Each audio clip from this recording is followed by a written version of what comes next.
Shauna Barnes, founding partner here at Barnes Beverage Group. Perfect. All right. Give me a cloud level overview about what Barnes Beverage Group is. Yeah.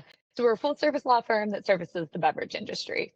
So when we say beverage industry, it's all of the intoxicating beverages. My background started actually in craft beer as well. And then similarly kind of expanded out into hemp and intoxicating THC beverages. And then sparkling energy, functional, you name it. We just kind of followed our clients where they wanted to go. And are you geographically restricted at all or anything like that? No, so we're a fully national firm. My husband and I run the firm together. We're based here in Annapolis, Maryland, with 5, soon to be 7 to 8 other folks. But then we have the rest of our team. We've got 15 now, is spread out geographically all over the country, up and down the East Coast, some in Middle America, and then also we have a few in Portland, Oregon as well. Very cool. If there's a startup founder listening that hasn't retained a lawyer other than starting their LLC or anything like that, what are some of the top common things that you deal with? And then we don't have to name brands, obviously, but like what are some of the top issues or topics you guys deal with? So for our smaller brands or our startups, it's a lot of formation and entity planning, right? So making sure that if you've got a partnership agreement with somebody or you got a money guy, that we're planning for a potential problem. Hopefully there's no problem. I love it when they get shoved in a filing cabinet and never come back out, but just in case.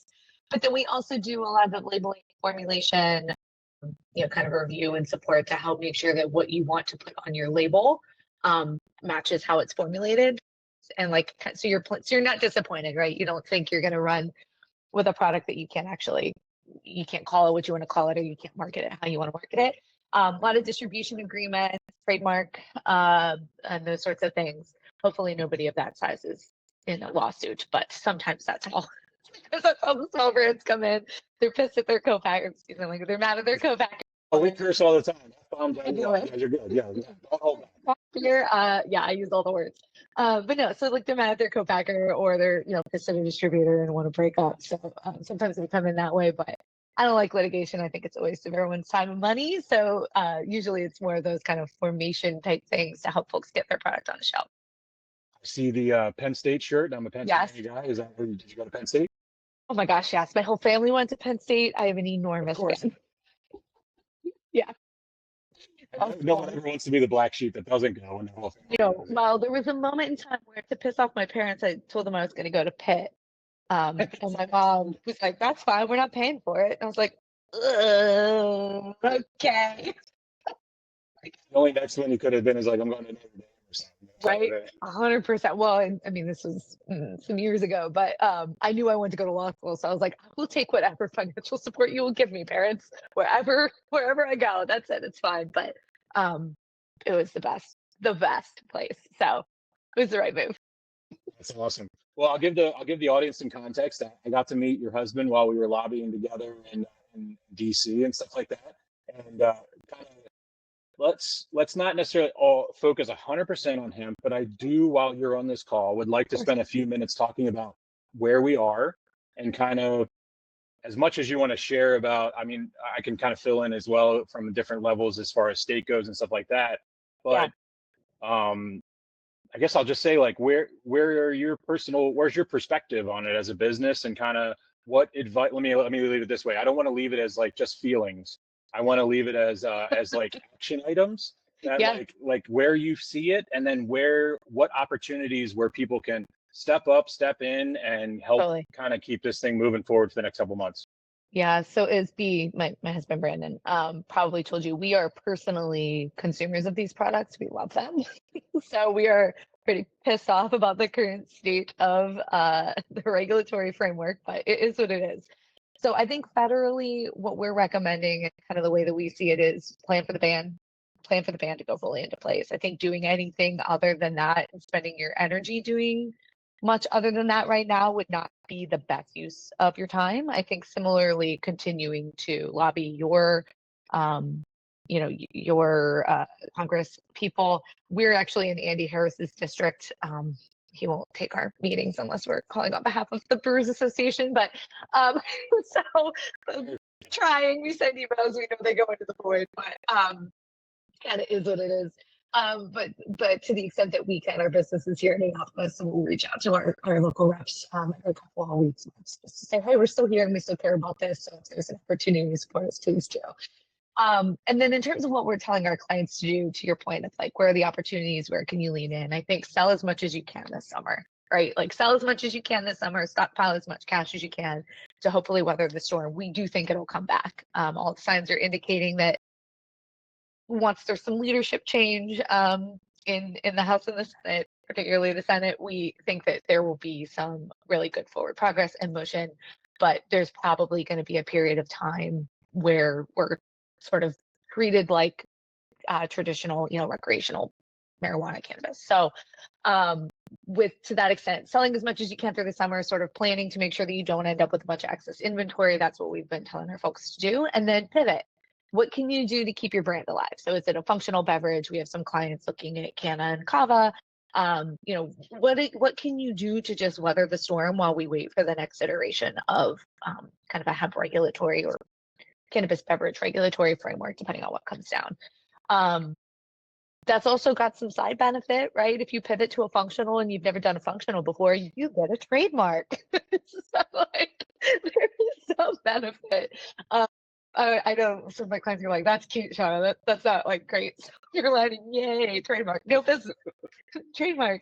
But yeah, so that's kind of what we've been doing. And to the extent that you're in distribution as well, what we've been telling folks is think about, is that the right distribution partner for a functional beverage? Do they want your functional beverage? How do you wind that down? Because I do think all signs point toward this going through some sort of a 3-tier system in the future. So that's kind of your federal. Yeah. State, what we've been counseling a lot of folks on, and Brandon's actually doing, my husband, I think I mentioned we run this together.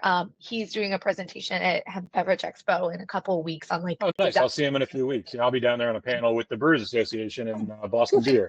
Yeah, it'll be Paul and Matt, the economists from the Brewers Association, and then Paul Weaver from Boston Beer, Really? and Matt from Scofflaw. Yeah. Oh, that's awesome. Oh, that's so I'll be moderating, and it's all about what craft beer taught us, and then where we see this category going because of what craft beer taught us. Yeah, I totally love that. But yeah, so he'll be doing a panel on disaster planning, and part of that is lost my train of thought. Disaster planning. Part of that is I was talking about maybe distributors. Yep, you're going down the distributor path of their recommendation. That's what I was going to say. Is I think there's an opportunity if you're in a state that has a strong regulatory framework to do some intra-state sales, kind of akin to, again, what recreational cannabis has done over the years, right? So if you're in like a Tennessee or New York, where there's a clear framework where you can sell a hemp beverage outside of a dispensary channel, like there's some opportunity there. And there are some states, as you're saying, like, what can we do that isn't just crying? Like there are some states where there's some real volume there. I'm not a good crier. I mean, I'm a roll them up and hit me again for another one. I was gonna say it's that, like, for me at least, like the from Pittsburgh, like kind of Midwest, like you shove that shit down and you go. You just work. Exactly. I was raised blue collar, and we take the hits. 100%. My family was at the steel mill with the protests many moons ago. Oh, I love that. So, yeah, that's awesome. Yeah, but my mom still works for one of the mills, so that's. Yeah, but yeah. So moral of the story, what we've been saying is maybe look to see if there's something you can do if you're in a good state. And if you're not in a good state, see if there's a way that you could get in kind of low cost, because there's some opportunity there. But B is going to kind of go through, I think, the details of that. Perfect. HB. I'm happy to go further too if you want to talk about it. But no, it's great. I want to also, actually, that's a great point. I want to lead a little bit more into the intrastate thing, because I think what I hear a lot from these interviews every week, I do about 4 to 6 a week, sometimes a little bit more. And they don't know what to do. And it's like, and so I give the same exact advice you gave. So I took it from the CBC, and I attended your series there. And where I want to kind of also let people know is, with Tryon, for example, Melissa and I are doing. Our agency is the one that created that Regulate Don't Ruin. So we did the website. We're doing the campaign across the state. We're the partnership that they mentioned in the last Hemp Beverage Alliance meeting. They just said they're working with somebody, and I was on the call. So I'm the somebody. So there we go. World Regulate Don't Ruin is a partnership between us and Millennial Marketing and Tryon Distributing, and we're actually launching on, and hopefully here in Pennsylvania. And I will publicly say this, that was the uncomfortable part, is we had some distributors that were ready to fund this program. And then our friends at the National Beer Wholesalers Association called all the distributors and told them to not publicly support anything with hemp. So on Friday, my afternoon phone calls were rescinding pledges. So we were about to launch this week our Pennsylvania campaign for petitions. So now this week I'm pivoting after we finish this call as well to figuring out the new angle in which to get the fundraising necessary to make the impact. Because I believe just as much as you do that regardless of the federal, if we have solid, sound states' rights in place, one of the things in our bill, House Bill 2309 for Pennsylvania, the bottom of it is states' rights supersede federal law. As well as we actually expanded it to be a very unique bill where we allow dispensaries to also buy a permit. So dispensaries are allowed to buy a permit, as well as coffee shops, as well as everything. So it's not exclusive to liquor, but it is an all open thing that everybody can participate if they want to, but you got to buy a permit, and you got to be inspected, you got to be regulated. That took the wind out of the sails of the opposition, which was going for dispensary only with the Senate Bill 49. Well done. So that's we very much were very strategic in that, and I'm sure give credit to Jay over at Wainer and Associates. I'm sure you've known Jay for a long time and stuff like that. So he's very much in the corner of doing this and trying to get this thing moving. But we are definitely back to ground zero as of Friday afternoon. I mean, I always joke like, "Welcome to hemp." Yep, exactly. And that's the thing. Everybody's like, "Are you tired? Are you tired of this yet?" I'm like, guys, I've been selling alcohol for 22 years. And I represented 30 brands in the craft beer industry from the heyday of it. And it's like, to meet the opposition, like at a beer level that I would be in Miller Coors meetings supporting them, and then be in another meeting where it was in opposition to that. And it's just the nature of competition. It's the nature of business that you're never going to have smooth sailing. Somebody always wants to cut your knees out. Somebody always wants you out of business. And the ones that I gotta give tough love to brands that ask me, what do I do? It's like, you fight. And you don't fight until you go bankrupt or anything like that, but you fight until you're in a sustainable way. Completely agree. Completely agree. So talk to me a little bit about your story. I want to know your story, because there's not a lot. People know that, there's alcohol lawyers out there and things like that, and there's lawyers that can help you in all areas, but it is a niche thing. And I don't mean niche as small. I mean niche as you are intentionally in that path. Yes. And so talk to me about your life, and I mean literally your personal life leading up to this, that led you to law school and that led you to choose this path. Yeah, you got it. So I grew up in Western Pennsylvania, outside Pittsburgh. Where exactly? So I went Washington Township. So I went to Kiski area, not Kiski Prep. All right. Yes. My family's from Bedford, Somerset. We still have a property there. So I wanted to connect with you on that. Yeah. I love it. So yes, I grew up there. My parents both worked for the mill. So been through multiple strikes, whatever. So they always wanted me, and kind of steered me toward going to law school. And there was some, youthful rebellion where I was like, no, I'm gonna be a journalist. No, I'm sorry, it wasn't. You just triggered me, because my dad worked in the steel mill, and then he went to General Motors, and he wanted me to be a lawyer, and then I went to corporate communications and public relations for college. So I'm just joking. You're fine. I'm playful with it. Yeah. Well, and it's funny because it's the real reason I didn't want to do it is I realized that if you were going to be a journalist, you had to bother people at their most vulnerable.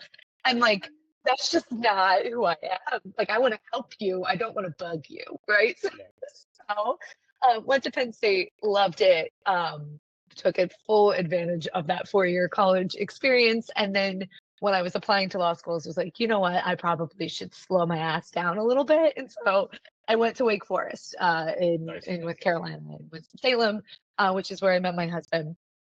Came out, had a shit ton of law debt. So it was like, I need to get the job that will pay me the most, which at the time was Dermot Will and Emery. But this was 2008.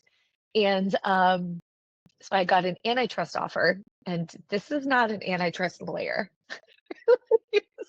But I was like, staring down the debt.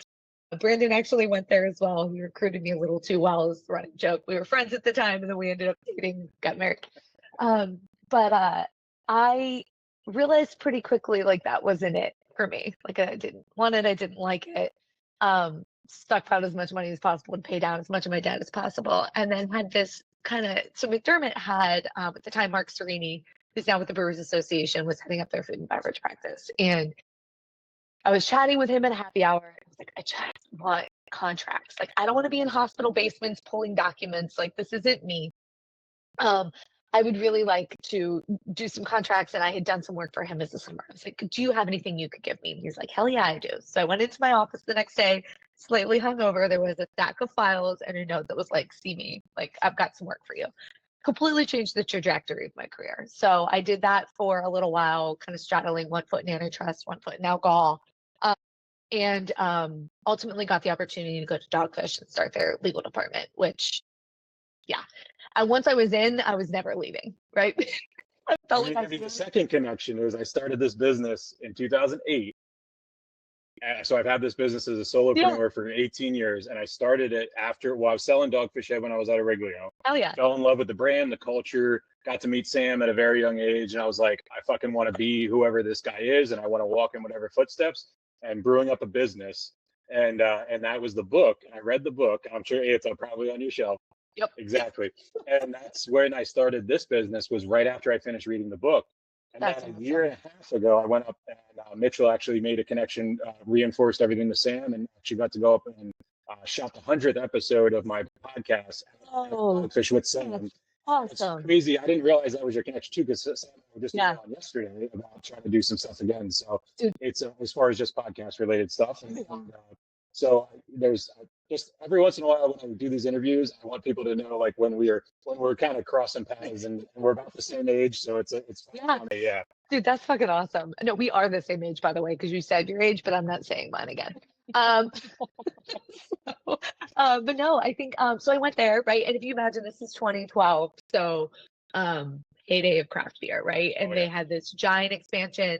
When I got there, I think we're in, like, I want to say it was 16 states. I might be underselling it. It might be like in the 20-ish range, but it certainly wasn't fully national. And so I had the incredible experience of being able to do all of the legal work for this brewery. And my goal, there were some things I couldn't do, right? Like, I am personally, we have trademark attorneys here who are phenomenal, but like, I'm not filing trademark applications. So by very nature, like, I had to send some out, but my goal was to do as much as I could myself, to just to help. Like, and I wanted to learn, and then, you know, Sam would come up with some crazy ass idea, like, let's put a record in a box of 750 bombers, and we'd have to go down and, like, fucking put the thing in and, like, retape it.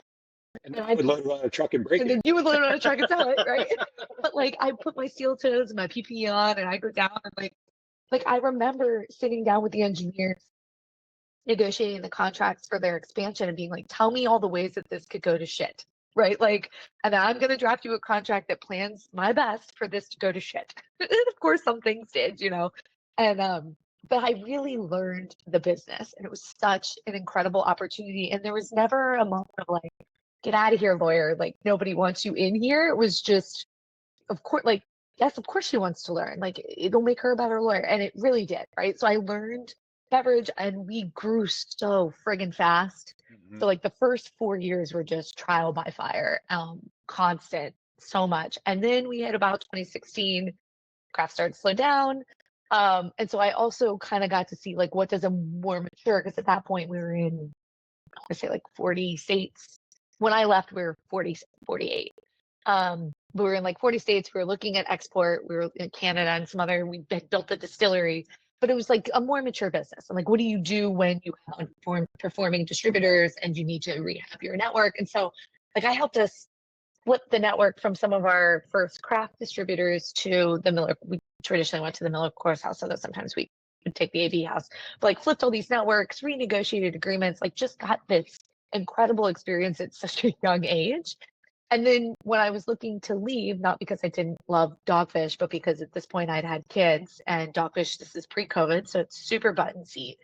And I was commuting. So Brandon was still commuting an hour and a half into DC where he was working, and I was commuting to Milton, Delaware from the Eastern Shore. And it just got to be too much. Like, if you have kids, anybody has kids, like, there's sniffles and there's things. And Brandon took public transportation and had to wait on a bus, whereas I could just get in my car and work, you know, take calls and do whatever. I mean, I negotiated contracts from the car, driving to pick my kid up. There was this section on 16 where the friggin' cell would drop, and I'd be like, hold on, I'm in the corn. Then I'd like get out of the corn. I'd be like, okay, let's go again. Like, here we go. like it just got to be too much. So ended up going out and starting a food and beverage practice at a small law firm where a friend of mine was a partner.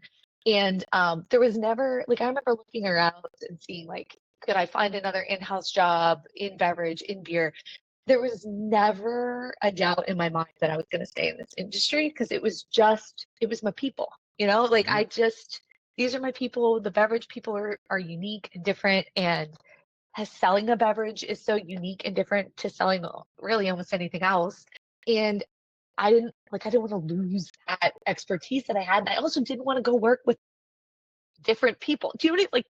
Well, yeah, Like why? we always make the joke. We always make the joke, and actually, a couple times I made it at not Sam Adams, at Dogfish Head, with when we would do those summits. Oh And yeah. so like the summit, I Oh yeah. remember the last one I was at was when they did the truth serum, and they had the 120 that was unlabeled, and they were handing it out to everybody, and they. Yep. And they're a lawyer, so I'm not gonna get in trouble. But like, they didn't tell us the ABV, I so we was all just there.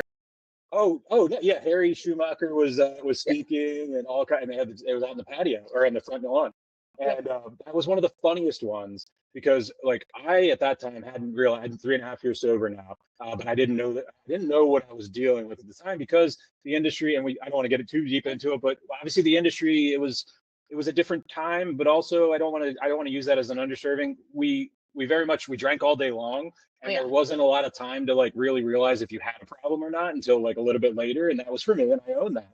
But I was crushing those things like Oh we yeah. were there, and then all of a sudden I'm like, holy shit, I'm really drunk, and like it was funny. We called it going to the dark side. So like in Yes, the that's tasting room. that's exactly it. Yeah, yeah. I remember going over to Sam and like I was like, dude, I was like, we gotta put labels on these moving forward. He's like, isn't that good? I'm like, yeah, it's true, Sarah. You got it. So it's funny you say that because we did actually start putting labels. So if you I'm just looking to see if I had one, we put a cap. They're not haven't been we in a while, but it's like this color. Yep. We put a danger cap on it. Yeah. So it's So like right with the exclamation to let you know, like, hey, these ones are above. I think it was for anything above 10% or 12% or something like that. yeah. To sort of signal, maybe drink this one a little slower and only have one. Yeah, it's one of those things that I think what you said about the record player is Mhm. while it was a logistical nightmare from your end, while it was a logistical nightmare from the distributor end, while we had to figure out what was broken, what wasn't, because they did break, Absolutely. and it was the thing that I want to always credit is we need to take risks. We need to do unique things. We need to be okay that the record's going to break metaphorically. And that's the thing that I think we're losing. And I really fear that. I fear that Yeah. we're losing the risk and the grit in a survival mode sometimes, The beer side, 100%. on a couple of sides. I really think so on a couple of sides. I think even on the hemp side now, we're also going down this path where it's doing but on the beer side, we can talk about that because that's a way I want to talk about too. Actually, that's a great point. Is on the beer side of things, how do you see like where things are now? Because one of the things that we talked about in getting ready for this panel is we find in Pennsylvania alone, I think in the last 12 months, 64 Yeah. breweries closed. Yeah. And 64 breweries didn't close because they had bad liquid. 64 breweries closed because they didn't understand how to run their business because there was not a wave of organic and demand that was Yep. existing there. And I Yep. think that's something that I hope I see you, yeah, you're agreeing with me is like, if anybody does anything right now, it's to go learn how to run a business to save your business.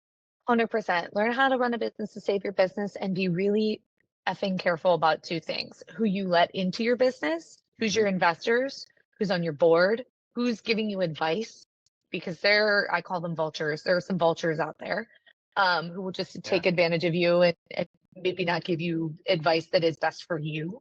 But then also how much debt you take out. Because ultimately, like when you look at, I don't want to name any names because some of them were our clients, Yeah. but some of those Pennsylvania breweries that went under, it was because of either who they let in, private equity, or an investor that just didn't want to put any more capital in, um, or they had way too much debt, and the debt service, as soon as things went down, became too much to handle. And I think there was a lot of misspending of COVID funds and some other things as well. So I think like if you're to your point, you have to adapt.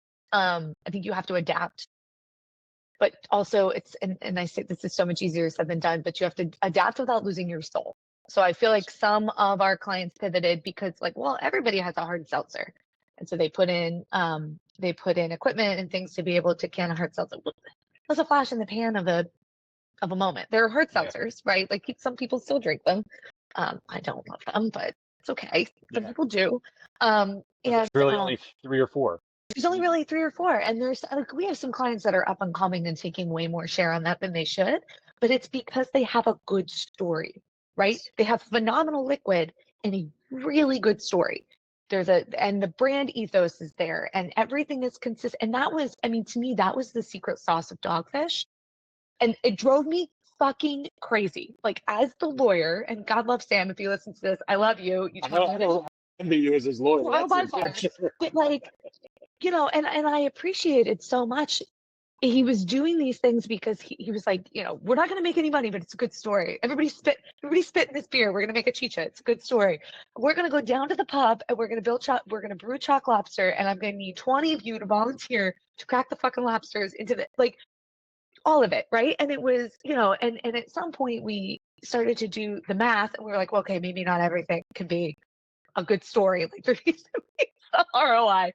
But like it was, everything went through the filter of, it originally was like Sam's gut, right? Like, does this feel like Dogfish? And then at a certain point, we put like a shout out to Bailey and Cindy and Nick and Sam and some of the others like from those Dogfish here. Like we put it all through a prism of like, is this Dogfish? And we put filters and there was a process and sometimes it was and sometimes it wasn't. And then Sam always was allowed to call an audible because it was his fucking business, right? So like you do.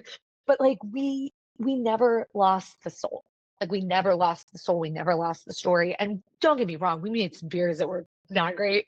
Or at least I did not think they were great, or that didn't sell in the way that we thought they would. But even like I remember when we were doing Slightly Mighty, it was one of the last beers I worked on while I was there, and I didn't get it. Sam was just so focused on, can you put monk fruit in a beer? And I was so focused on like, how do we get this through TTP? And then what's the label going to say? And it clicked at one point. He was like, well, Shauna, this is for all of those people who are closet Michelob Ultra drinkers. Mm-hmm.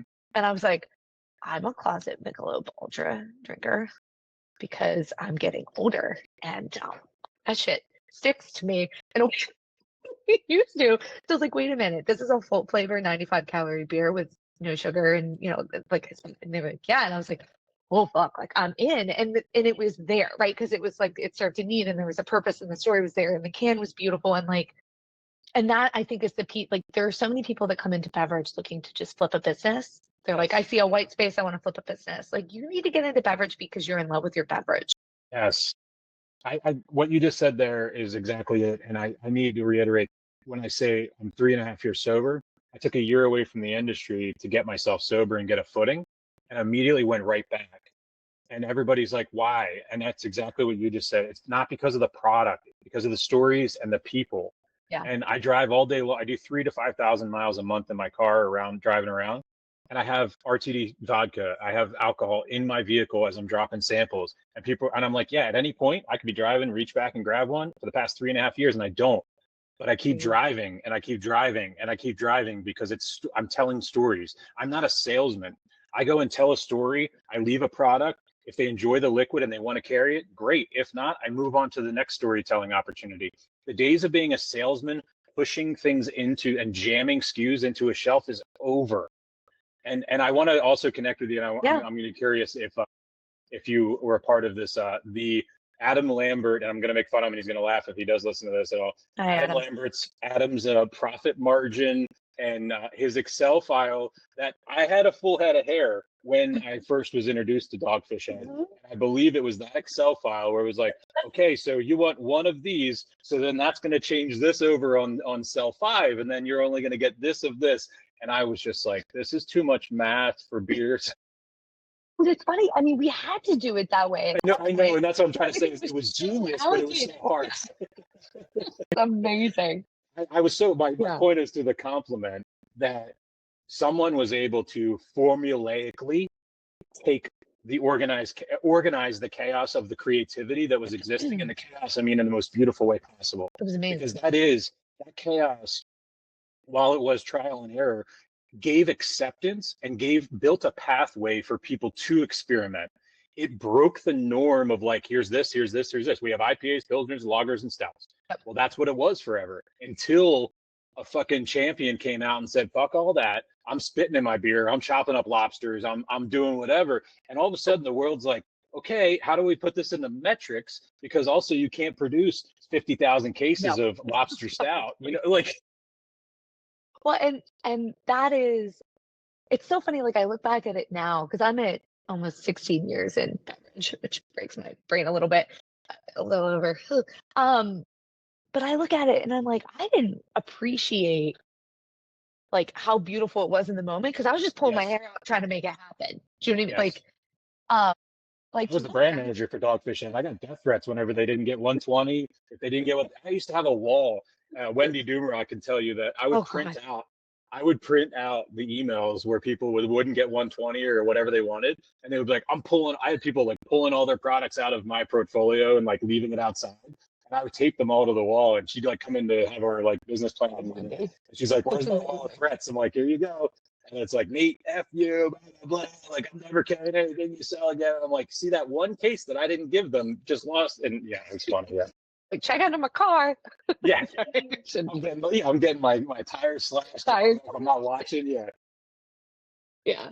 But no, I think to your point, I think the combination of like really great liquid has to taste good because if it tastes like shit, like it ain't happening. Yeah, and then the brewery exactly, this is where I'm like, table stakes is that it has to taste good, right? And then you need to have a story, and not a made up bullshit story that you threw grok, right? Like a real story. Why did you make this? What purpose are you serving? And that's what I always tell them. I'm like, you gotta have a good marketing, but it's not just the marketing. Like you have to believe it and feel it and like live the soul of your brand. And then the last piece is then you got to make the math because at the end of the day, you're not, I don't give a fuck. Sorry. You're good. No, I don't give a fuck. I don't give a fuck how good the liquid is and how great the story is. If you're not fucking profitable, nobody's going to invest in you. Nobody's going to buy you. And at a certain point, the money runs out and the bank has your house. So like, you gotta do all three. I'm on this show talking about I was homeless at a point during the past 18 years of building this business. I lived in motels and I moved around wherever I was working, whatever market I was working in. That's where the hotel I booked. And every day I would find the cheapest motel and that's where I would sleep that night, or I slept in my car. It's a story I tell on here often. And it's not of a place of pity or victimhood. It's that people, if you want to be in this business, you got to be ready to do whatever it takes to be in this business. And it's not all green pastures and it's not all bank loans that are going to carry you through. And it's not all big, rich investors. It's grit and it's creativity and it's resilience. Yep. Completely agree. Completely agree. It's hard. I do feel sometimes like part of my job is to be the killer of dreams, but You have to. but you have to. I mean, especially when folks are like, and I'm cashing out my 401k to start this beverage business. And I'm like, oh my God. Yeah. Like, yeah, I get it. However, maybe then you don't start with a 50 state launch. Maybe you start with one market and you're selling it and you're sampling it and it's all you, right? So, and I do think that that's part of what people appreciate.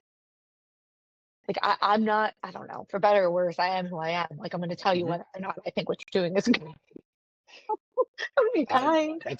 I'm considered a very polarizing person because I'm just enough of the Asperger's and just enough ADHD where like I tell you how it is. I love it. Like I'm like Sell you shit. And I don't want to be, again, as I talk about like the vultures that are out there, I'm sure you feel the same way. Like, I don't want to be the one of the reasons why you didn't make it. They didn't tell you something because I didn't want to have the hard conversation, or I charged you for something that you didn't need. Like, that's just not, this industry is based so much on collaboration and kindness and like people have been so wonderful to me in it that I just, anyway, that's my soapbox. I'm thinking of a couple of scenarios right now where, yeah.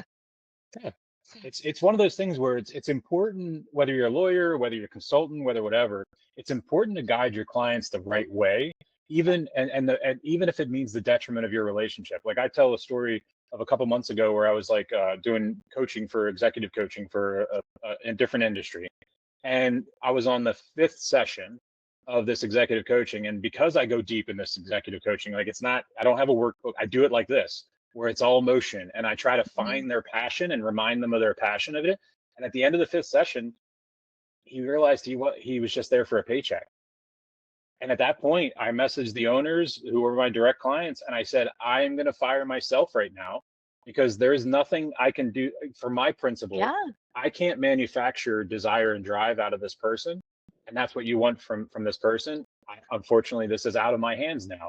And that's Yeah. something that is a hard thing that we have to realize sometimes, that not everything's good for you. And exactly like you just said, just because you want to create a beverage brand does not mean you have to be in 48 states. Like the amount of brands that I talk to, and I'm going to leave this on so everybody knows, the amount of brands on this as well as anywhere else that within the first 6 to 12 months and they're in one state and they have 15 accounts and they're like, oh, we're going national, we're going to sign with KHE, we're in conversation with KHE.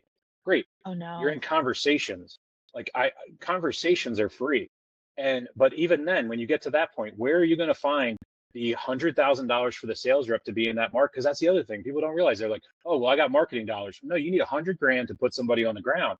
Well, okay, I got 100 grand. Okay, well, where's the other 100 grand to then market the product in parallel to the person on the ground to then get people to know that it's even on the shelf? Because putting on the shelf is one thing, but then you're in a billboard of a million other things. Somebody else got to drive. And that's when the sweat begins. Not on me, on them.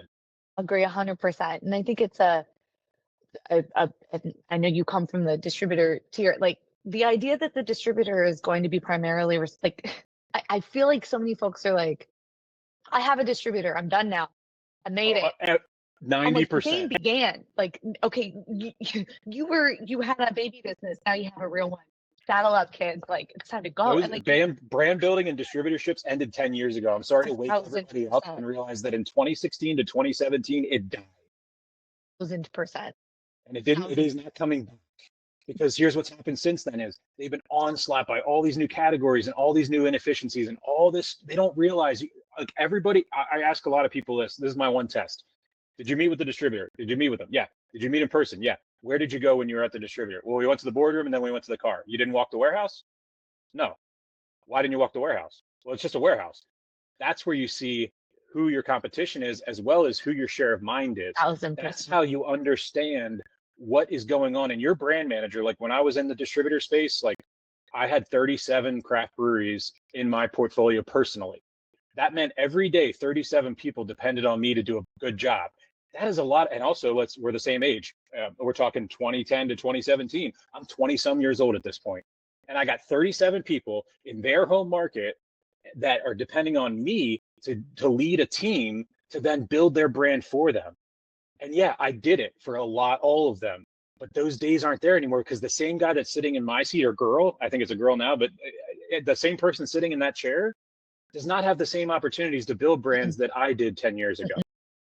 The economics have shifted. Like it's different, right? It just is. It's different. And and I've mellowed with age. I was very like, these distributors, like, I get it. Like they're running their own, like, own business, own inputs, own issues, own, masters, right? Like all of it. Yeah. So, getting their attention and getting in and getting what you can get, right? And then after that, like the idea that they're going to build it for you, it's not happening, to your point. It's all got to be supported. And then I worry, on the alcohol side, you've got franchise, you've got 3-tier, you've got some other components. But if you're talking about a functional or an energy drink, the other issue is, you mentioned KHE, like you got to plan for those to go to shit because the terms in those contracts are nuts.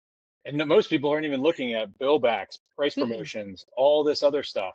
If the inventory on the beer side, worst case scenario, the alcohol side, worst case scenario, your product goes out of code and maybe you're buying your inventory back at the invoice price, or it's just out there out of code, right? Depending on the state law.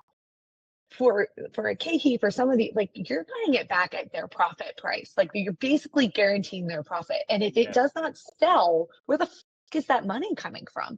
So a lot of times what I'll do is I'll cancel clients, like don't do shit with those sales until you have enough saved up in cash in case it goes poorly. And then after that, take what's left and reinvest it into the market so that you can continue to grow. So back to your original point, you need, a couple $100,000. I mean, if you're going to go, and I hate this, but let's just say it. Per state, by the way, I hate to tell people, Per it's state, like to be really serious. Do a fully national, like you've got chain mandates, there's something, you need probably $2 to $3 million. Yep. Table stakes. And that's, you're not hiring those folks directly. You're probably using one of the like fractional sales services to support you, right? Which is pros cons. Like we love them, especially But for from a cash flow standpoint, it's more of a short-term hard part for them from a cash flow to hire those outside people because they can't make the commitment for the long-term employee. Exactly. So it's just, you know, kind of backing it out to the original point, like slowing down, growing smartly, and not outpacing your cash flow is how you make it. And then other than that, like grinding it out. I mean, we had somebody that was like, I just, to your point, like I just want to make a cushy paycheck. I was like, beverage ain't it then. Like beverage ain't it. No. I have at 1 o'clock today, I have a meeting with a client of mine, and I'm not going to name them, but it's a similar thing. And it's one of those things where our conversation isn't how I get more money. Our conversation is going to be how do we decrease the budget while also giving some sort of an output to keep momentum moving forward. And I don't say that in a negative way. I'm open to those conversations with people because I appreciate the transparency when somebody calls me and say, I don't think I can make the next 2 retainer payments. Tell me that now, and we will figure it out and get to there. Where I've faltered as well with people, whether it's the conversation or in the past or whatever, or people's own ego not wanting to admit that they don't have the money, which sometimes is a majority of it. It's always like, don't tell me when the invoice is due. Tell me when the problems start. I love that. One of my favorite clients was these 4 guys in a dorm room. They called me 3 times before they finally kind of like got it. Like I'm pretty sure they were hungover the first time they called me from whatever rager was happening the night before.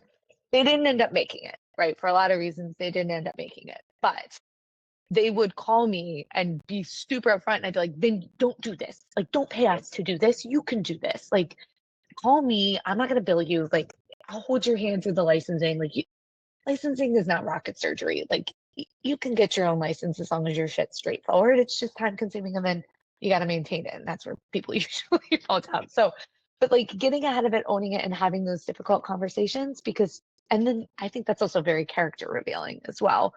If a partner isn't willing to work with you when you've been upfront about where you're at, they're probably not the right long-term partner. And I've seen enough of those. You can imagine, nobody, I get a lot of the fun things. Yay, we landed a distributor. Hooray for us, right? Oh, we got this great deal, this great partnership, this influencer. I also get a lot of the like, for me. And how people behave in those moments kind of tells you, I think, a lot about Well, there it is. It is. And that's the other piece is when I try to explain to them about the invoice piece, it's like, if you tell me ahead of time when the problem exists, then it's our problem to fix. Our problem.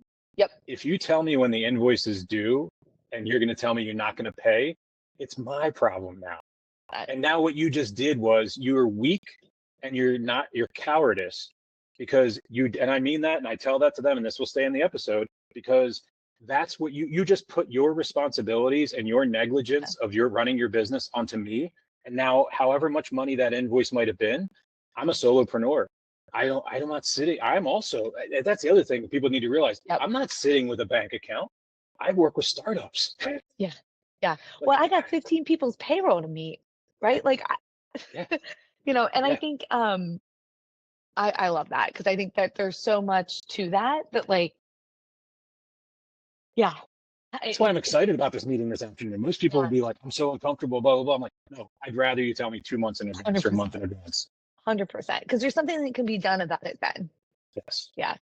It's the ignoring the utility bill until it turns into a red until envelope. It turns the lights out. Yeah. Well, and what I was going to say is I think that, for me, I think all the time about, we have, I love having our business.